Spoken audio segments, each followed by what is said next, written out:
gómìnà ìpínlẹ̀ Ọ̀yọ́ ọlọ́lá jùlọ Ṣèyí Mákindé ó ti ránṣẹ́ sí gbogbo àwọn alágbára ẹgbẹ́ òṣèlú All Progressives Congress APC pàápàá ìjọba àpapọ̀ lábẹ́ ààrẹ Bọ́lá Ahmed Tinubu pé kí wọ́n má ṣe dán wò kí wọ́n má ṣe gbégbé sí lọ́dún 2027 bí ètò ìdìbò gómìnà ìpínlẹ̀ Ọ̀yọ́ bá fẹ́ wáyé tó sì jẹ́ kó di mọ̀ pé kí wọ́n jẹ́ kí àwọn aráàlú kí wọ́n yan ẹni tó bá fẹ́ wù wọ́n láti ṣe gómìnà ìpínlẹ̀ Ọ̀yọ́ nítorí pé bí wọ́n bá ṣe bẹ́ẹ̀ ó ní nǹkan yóò so àti pé wèrè làwọn yóò fi wo wèrè lọ́dún 2027. lẹ́yìn tí pé lọ́dún 2019 ni gómìnà Ṣèyí Mákindé ti ìpínlẹ̀ Ọ̀yọ́ ìlú màgórí àléfà nígbà tí sáà ọlọ́dún mẹ́jọ olóògbé Isiaka Abiola Ajimobi tó jẹ́ gómìnà àkọ́kọ́ tí ó ṣe sáà méjì ní ìpínlẹ̀ ọ̀tàn ìpínlẹ̀ Ọ̀yọ́ tó parí tó sì jẹ́ pé bí Mákindé bó ṣe gbàjọba lọ́dún 2019 ó ní sáà àkọ́kọ́ tiẹ̀ ló parí lọ́dún 2023 tó sì jẹ́ pé níṣe ni bàbá náà iná tó gbégbá ìdìbò fún sáà kejì ní ìpínlẹ̀ Ọ̀yọ́ bó tilẹ̀ jẹ́ pé oríṣiríṣi àtakò lórílẹ̀ fún Ṣèyí Mákindé nítorí pé ọ̀pọ̀ àwọn alágbára olóṣèlú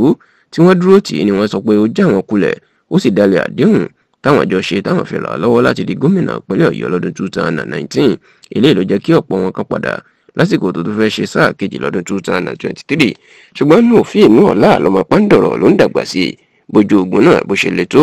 gómìnà Ṣèyí Mákindé ó fẹ̀yìn gbogbo àwọn alátakò ẹ̀ pàápàá sẹ́nitọ̀ Testim Fọlárìn ti ẹgbẹ́ òṣèlú APC ìpínlẹ̀ Ọ̀yọ́ ó fẹ̀yìn ẹ̀ janlẹ̀ àti Adébáyọ̀ Adélábù Pẹ̀nkẹ́lẹ́mẹ́sì ti ẹgbẹ́ òṣèlú Accord Party ní ìpínlẹ̀ Ọ̀yọ́ kan náà ó fẹ̀yìn tiẹ̀ náà janlẹ̀ láti wọlé sáà kejì ṣáà ó pẹ̀lú bí sáà ọdún mẹ́jọ Ṣèyí Mákindé bó ṣe ń parí lọ wẹ́rẹ́wẹ́rẹ́ tó jẹ́ pé bí yóò bá fi di àsìkò ètò ìdìbò gómìnà ọdún 2027 ẹlòmíín ni yóò di gómìnà níṣẹ́ ni Ṣèyí Mákindé ti ránṣẹ́ sí Tinubu àti gbogbo alágbára ẹgbẹ́ òṣèlú APC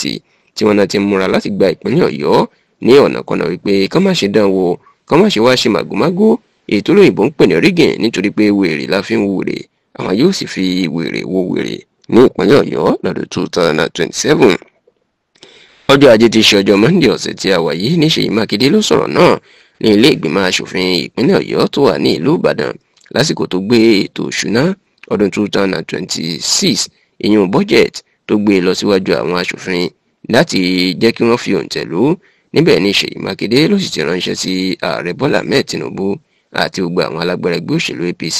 wípé kán má ṣe dán wò kí wọ́n jẹ́ kí àwọn ará ìpínlẹ̀ Ọ̀yọ́ kí wọ́n fi tìfún tẹ̀dọ̀ àti inú wọn kí wọ́n fi yan gómìnà tó wù wọ́n tí ó gba ìjọba lọ́wọ́ lọ́dún 2027 ó